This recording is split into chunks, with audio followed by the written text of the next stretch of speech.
Right, but still we should definitely discuss the Srimad Bhagavatam. It is brilliant. Puranarko adunodita hai. Arka, sun.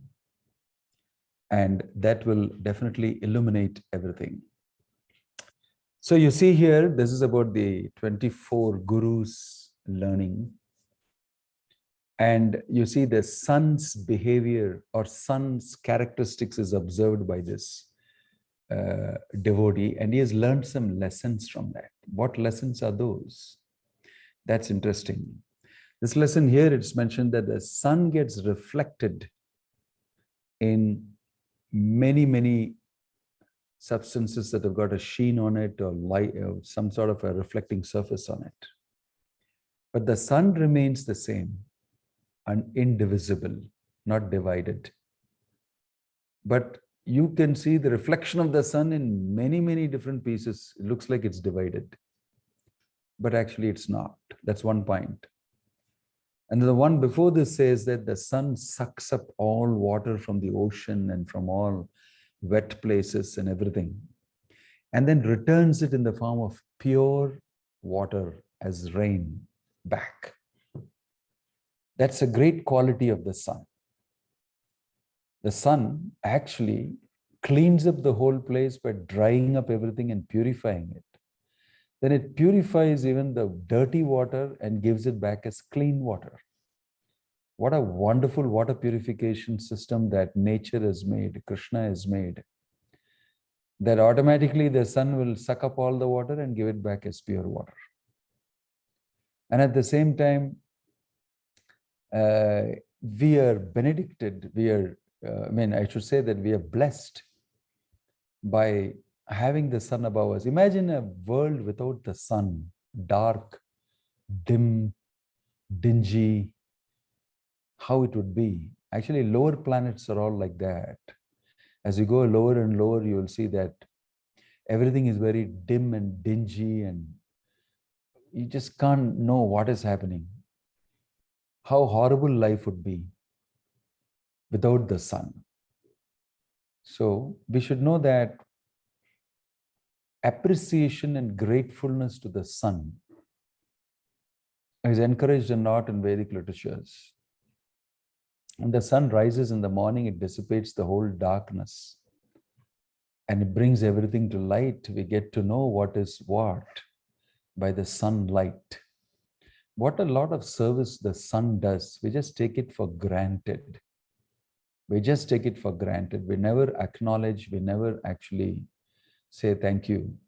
But in the Vedic system of thought, actually they worship the sun. When the sun rises, they actually do homa, yajna, and they offer to the sun respects. You are doing so much for us, and we are very grateful to you. And they offer for the sun, Om, iti suryaye na mama, something like that. I don't know whatever the mantra is. In this way, the sun gets pacified. Because the sun is also another demigod. And his service to entire planet should be recognized. But these are two distinct qualities of the sun that are being spoken about. And he's learning something from this. There are many things you can learn from the sun, of course. But this sadhu is learning two things from the sun.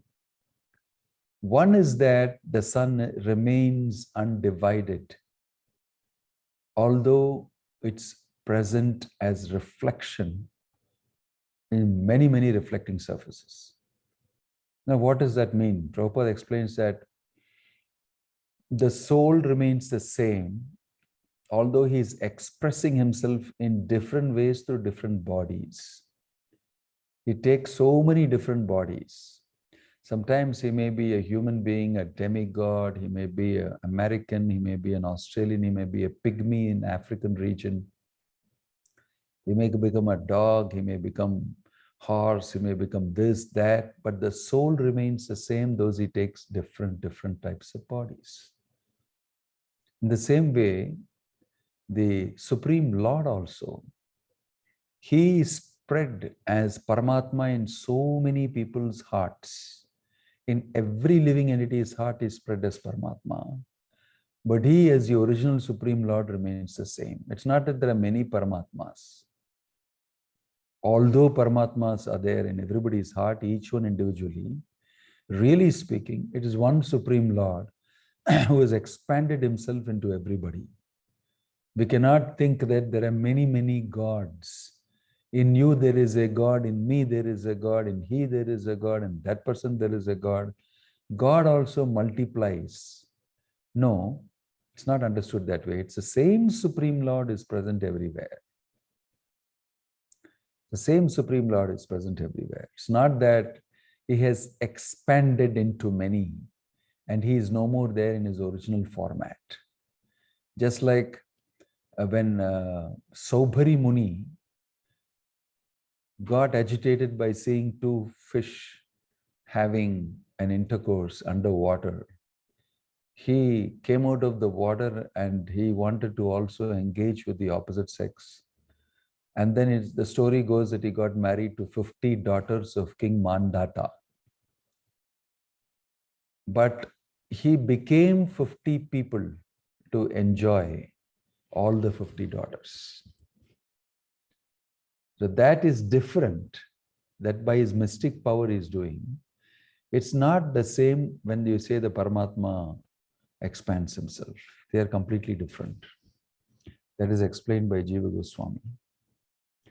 So in the same way, we have to understand here philosophical aspect of it and the other aspect of it. Now, two things are there to be understood in this example. One is constancy, unchanging, core identity of the soul. Similarly, constantly unchanging supreme identity of the Supreme Lord. And then changing flux circumstances around that, which is not being taken into consideration. That is a changing flux. That is not important. What is the changeless core is important. So a Vaishnava is also like that. He is a Saragrahi, a sense seeker. He looks at what is essentially present. So he doesn't pay importance to the flux of matter, flux of material happenings and everything, since he is learned, educated, and he can see through it. But he sticks to the constant element of his identity as spirit, soul, part and parcel of God, servant of God, etc. He lives in that identity. And he doesn't just keep shifting according to his material identity. This is a wonderful ability of a spiritually advanced person.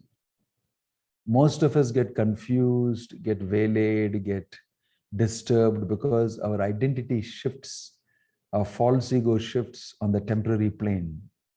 That's why we get so many different disturbances. But a very fixed devotee, Vyavasayatmika buddhi ekeha kurunandana, bahushakahi anantascha buddhayo avyavasayinam. Krishna explains in Bhagavad Gita, Bahushaka. A person who is not fixed on the spiritual platform and his identity as servant of Krishna, he tends to keep shifting, and that shifting gives a lot of pain in spiritual life. You see, the constancy is that I am spirit soul, and I am part and parcel of Krishna, and I don't change. This is what's the meaning of constancy. Everything in this world is in a flux, matter. But you are not in a flux.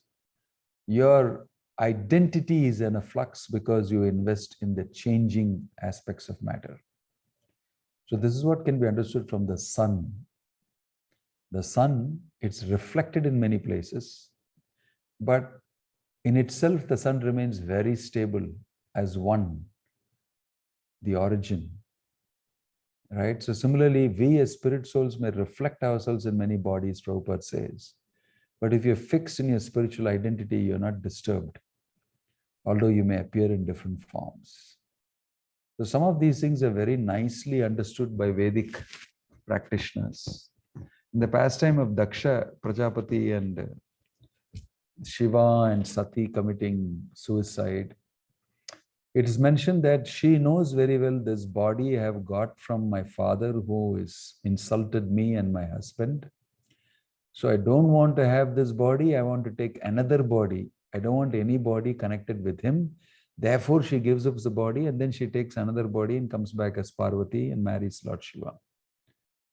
They know that the constant factor is the soul and not this body. And they had the powers to give up the body and take another body also. Very amazing.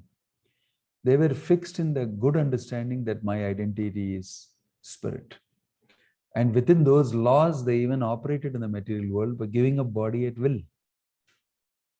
Not that everybody was able to do it, but Sati is actually Maya Shakti. She is actually the marginal, the material potency of the Lord. Chayeva Yasya. That Chaya is like a shadow energy of the Lord. So we can see that they were all very educated. Many times you see all these Puranic stories. They know about their next life. They know about their previous life, what body they had and what they will become. They had this knowledge about constancy of my identity and flux changes, different bodies I take. This is a very amazing thing. We can learn that from the sun. The other thing about the sun is a sadhu quality. It's mentioned that a sadhu receives many gifts materially from people. He uses them if he needs it. If he doesn't want it, he gives it off to other people. That he never thinks that this is important and I need it. What is useful, he uses for the service of Krishna. Other thing, if it is not this thing, he'll give it out, let somebody else use it in the service of Krishna. Let somebody else use it for themselves. He takes from people, gives them the benefit of receiving it from you as a service. And then he uses some of it and gives off the other so that somebody else can use it. Just like the sun sucks up water and gives it back as pure water. So everybody likes to take something from a sadhu. Okay, you give me a little prasadam. Like today afternoon, I distributed Srirangam prasadam and Tirupati Balaji to all the visitors who came for a particular meeting I had with them. So although they were eating prasadam, they came up very eagerly to receive it. No, I have eaten Srirangam prasadam, but I'm receiving it from you. They know that it pays some value to it. In this way, it's not that all the Tirupati Balaji laddu that comes to me, I can eat it and preserve it in the fridge and cut it up and eat it regularly and grow pretty fat and maybe get diabetic also. And then wonder that why am I getting diabetic? It is just that you don't share it. You don't share it, right? So there's one quality from the sun is that he sucks and he gives it back in a completely pure format. Better value. So it is mentioned that a Brahmana, he will beg, and if he gets more than required, he will give it off. Next morning again he will beg. Because it is his duty to beg and only eat. Bhiksham dehi, he will stand and he will beg. And the begging is considered to be a big thing. If a Brahmana comes in front of the house and begs, oh, I'm so fortunate I'm able to give it to him some rice, some condiments, some vegetables or whatever it is. And he's giving me an opportunity. So it's considered to be a great boon. Brahmanas will just beg in 1-2 houses and they'll go away. Oh, I got enough for me and my wife, that's enough. And they'll just go away. They're very simple-minded. Just for survival, they'll do. Right? And if there's anything excess somebody gives them, they'll immediately call the neighbor and give it or somebody and give it off. You see. Sometimes a Brahmana doesn't have, he will beg. Sudama's wife, Sudama said, can you bring something for me for taking to Krishna? She went to the kitchen and saw there's absolutely nothing. All the pots are empty. She went from the backside of the house and begged. When somebody like a Brahmani begs, I want to give this to my husband, he's going all the way to Dwaraka, definitely they have to give. The quality of sharing is very important. You know that the tendency to share what I have with others so that they'll also benefit. That is a quality we can understand from the sun. In the material world, people are very possessive of what they have. They're not so easily able to share it.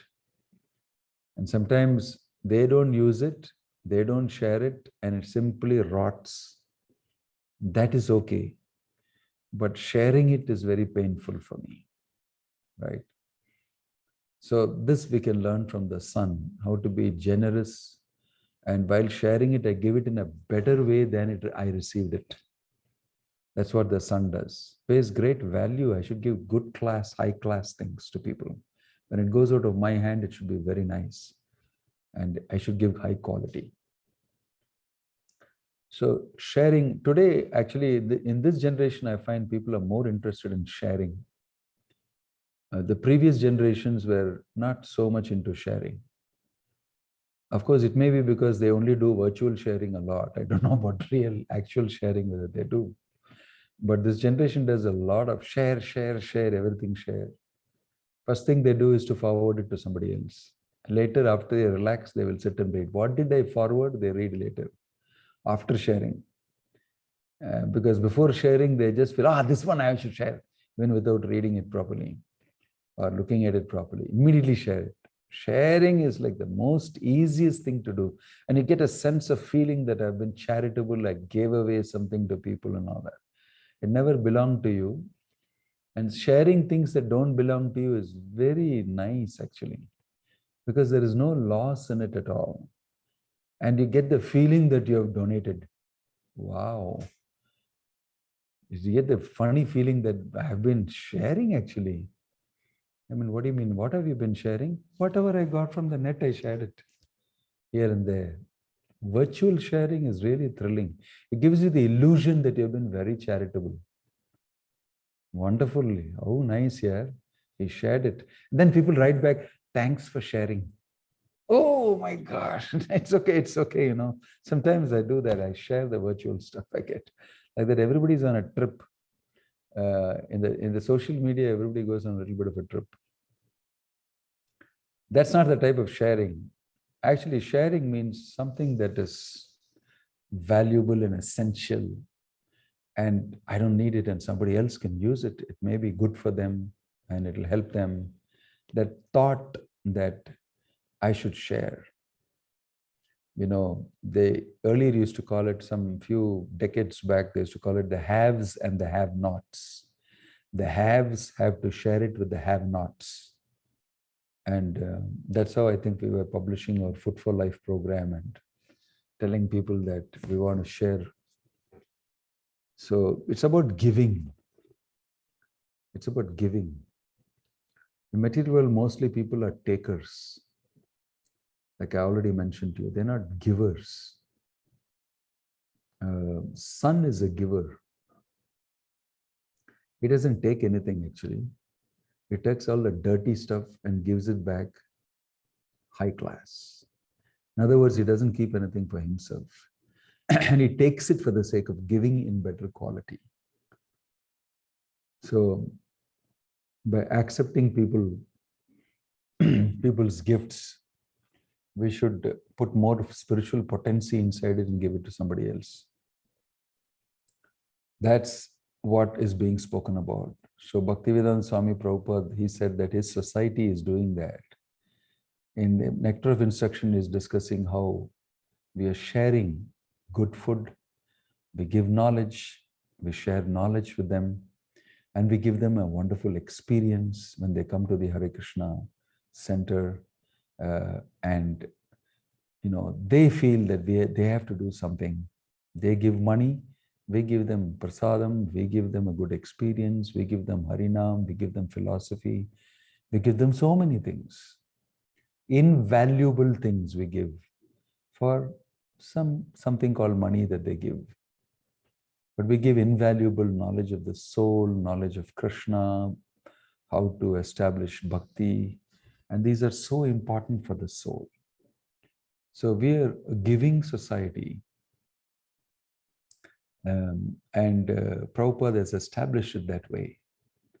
The sharing spiritual knowledge, sharing Bhagavad Gita's knowledge of Sambandha Gyan, these are all very important activities. But you can't share what you don't have. When you say sharing, sometimes people may ask, oh, that is the same, Maharaj, like you said. Anyway, Prabhupada gave us in his books, and we are repeating the same thing. So it's not like a big sharing, really. No, you actually share your realizations in Krishna consciousness. Share your experiences in Krishna consciousness. It inspires other people similarly, right? So that mentality to share with others is expanding mentality, abundance feeling, because it all belongs to God, Krishna, anyway. And what am I going to do by temporarily possessing it between birth and death? But rather, if I give in charity to somebody, I get great credit for that. Especially if I give devotional charity, I get Bhakti Unmukhat Sukruti. That becomes a devotional service when I share bhakti knowledge with others. And that is of a high type of devotional service. Preacher preaching and giving out Krishna consciousness, giving out books, giving out an experience, instilling faith in people, taking the pains to do it. Because Prabhupada took pains to write, to think about it, to plot, to form the structure, plus establish a founding system for ISKCON to function. It was a huge amount of envisioning and dissipating that information in books and explaining to people how to run it and what is the vision for it, everything. And because of that operating, unlimited amount of people are getting Krishna consciousness. The service of Prabhupada is so amazing. He has created so many people as followers who serve Prabhupada. Today I was just discussing, before here, I had an amazing discussion with one devotee because 2 days back, I spoke to the Gulf set of devotees, whom I know very well. And I spoke to them about the history of book distribution, how it came from, and how all the acharyas wanted to give this information, protect the information, give it, preserve it, preserve a legacy and hand it over. And how today it's so easy to get tons of books and distribute them and have it lie down everywhere. And so I was telling him that I take great pleasure in printing Prabhupada's books in the BBT and watching it get distributed in hordes and people buying and reading it, enrolling for our courses, and we are able to give them understanding of the Bhagavad Gita, which they appreciate very much. I said, this is one of the greatest sharing wealth that I have done. I don't think anybody can share greater something than this, something greater than this. Money is not even that big as the stuff written in Prabhupada's books that we share with others. Very valuable. We take it in, we get it, we understand it from Prabhupada and experience, we engage in service and we give that to others, like it's mentioned here. So while I was talking to him about that, I was talking to the devotees about that, and then I said that we are producing Chaitanya Charitamrita, and I want each one of you to give one set of Chaitanya Charitamrita to some Malayali whom you know, or if you're a Malayali, you take it home and read it with your family members. There was not much of a response because basically nobody wanted to say, I'll give one set, but they decided in their mind, I'm going to take one set. So this devotee who was not even a Keralite was thinking that, Maharaj is coming and asking, and nobody is substantially giving something. He's actually producing Prabhupada's books, and all he's asking us to buy it. Why don't they buy one set each? He felt, and nobody responded. All of a sudden, something happened to him. He said, Maharaj, I will give you 125 sets to distribute in universities and colleges in Kerala. And then he made a message and posted it in front of everybody. I was stunned. Is one person giving 125 Chaitanya Charitamrita sets, donating? Then I said, I knew him because he attended my BGO session also. He said, initiated devotee, very senior devotee. And he said, yes, I'm giving it. So that let all the college students read it and know about Lord. I said, amazing thought you have. It's like, 4.5 lakhs or 5 lakhs for 125 cents, one man. All the 125 colleges in 125 years of Prabhupada, I want to give this. Will you take it to the colleges? I said, of course. I said, I'll give them a set and make sure that they give me a chance to speak to them, preach to them. So he thought that we should give it out to people. And he said that doesn't matter about money, let it reach them. That tendency is very nice. I told him I like that idea because I would have never done it, even if I was somebody like you. I don't think I would have given one set or something, but I don't think I would have given 125 sets. So I found that he is a grahastha, a very magnanimous, and he's not like a very rich guy, He's normal. I'm sorry, he's not a grahastha. He's not married. So maybe he has some money. But he has some responsibilities, everything. He's looking after his parents and other. But the tendency to give, that's why a book distributor's heart also is like that. Some of these high-flying, genuine book distributors I've seen, they just don't do it as a, service they're giving me from morning to, I just clock some hours and somehow can I distribute and finish it and go back is one thing. But there are some people who get into that mood of Prabhupada. I want to give this out. I definitely want to. I've received it, I've read it, I've seen it, it's wonderful. These guys should read it. I'm going to work hard to give it, and they sit down and make sure that they're in an ecstasy actually. I can feel at that time they are highly empowered by Prabhupada, by Lord Chaitanya. They just get mad. Some of them, I've seen them distributing books for life. I met a devotee who's a Grahastha, 63 years old. And I saw him when he was 32 years old. He was distributing books. I'm very enthusiastically, as I think just married or something, or a brahmachari.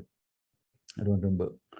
But this time I said, I know you, I remember this now, that you may have seen me, I don't remember you. He said that. He said, please come home. I was in America and in, see which place that was in Alachua, I think Alachua.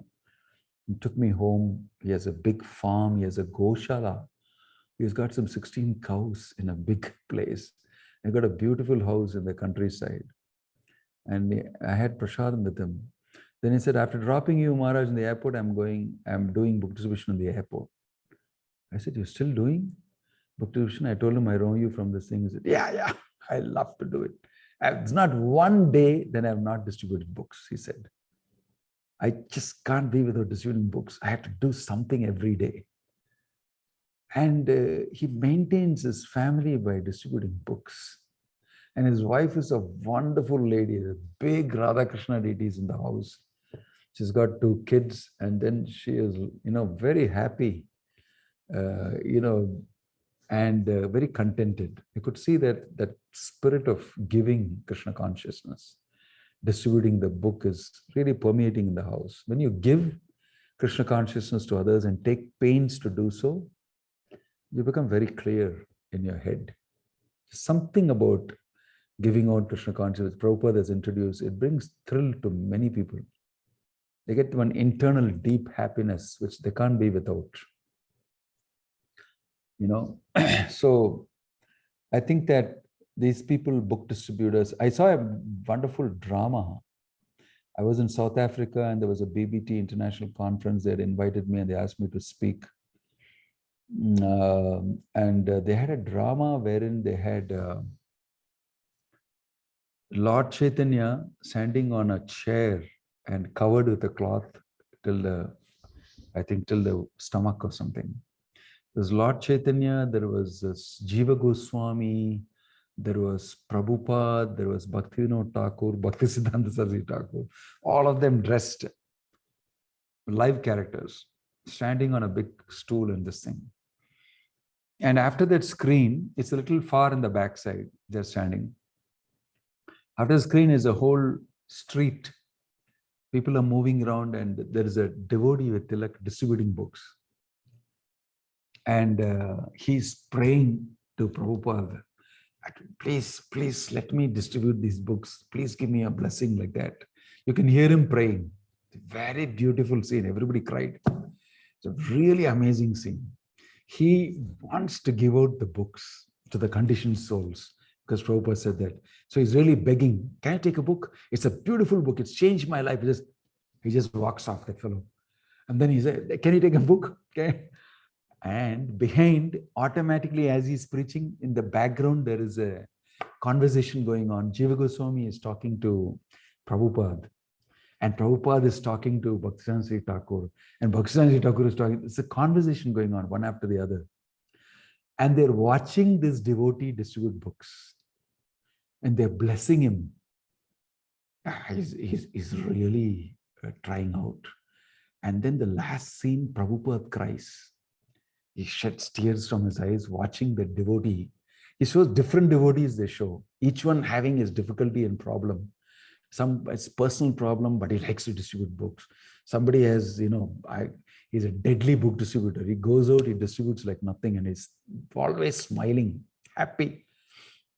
He gets to distribute a lot of books.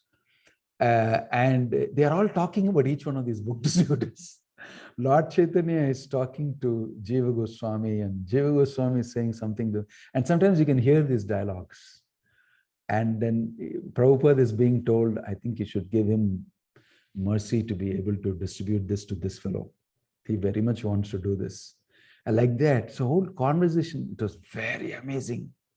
And all the devotees slowly started crying watching this, because the distributor acted out so well, because they're actually doing it and they're having these difficulties, no?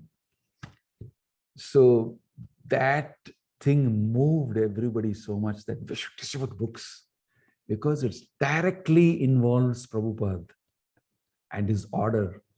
And that drama conveyed that when you go out for distributing books, Prabhupada is watching you, is with you. You're not alone, because it is the order given by his guru to him. And he wants it done, and he's asking all of us to do it. And when you do it, it's like, wow, it was able to do that to one living entity, one conditioned soul got it. And Krishna will influence him. See, a person gets, Lord Chaitanya blesses him, and then Paramatma in the heart influences him to read the book. All these things they showed. And how he gets into Krishna consciousness, the whole, plan made by Prabhupada and how it works. People got so thrilled with that drama. And that time, I think one of the sannyasis, I think it is Bhakti Chaitanya Maharaj, spoke about the joy of giving. I think that was the title, The Joy of Giving. This a particular year when everybody increased book distribution.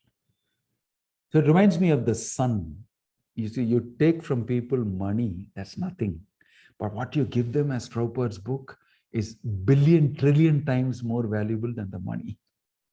You may take 250 rupees or 200 rupees for a Bhagavad Gita, but you know what you're giving that side? It's much more worthy than 250 rupees. It's not just ordinary thing. So it reminds me of the sun definitely very much. He gives back pure, drinkable, potable water. So some of these things impress us that we are a giving organization. And people don't want to take what we give. That's another amazing thing. They don't want to take what we give. So it becomes very difficult for us also. But somehow or the other, by the mercy of the Lord, who is also is not like very easy for Krishna also to give out Krishna consciousness. It is easy for him to give it out through devotees.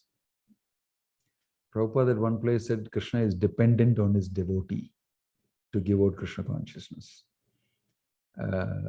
So these are amazing incidents of similarity to the sun's quality. And we can take great inspiration from that. So the greatest welfare work, Prabhupada said, is giving out Krishna consciousness to people. Om Tat Sat.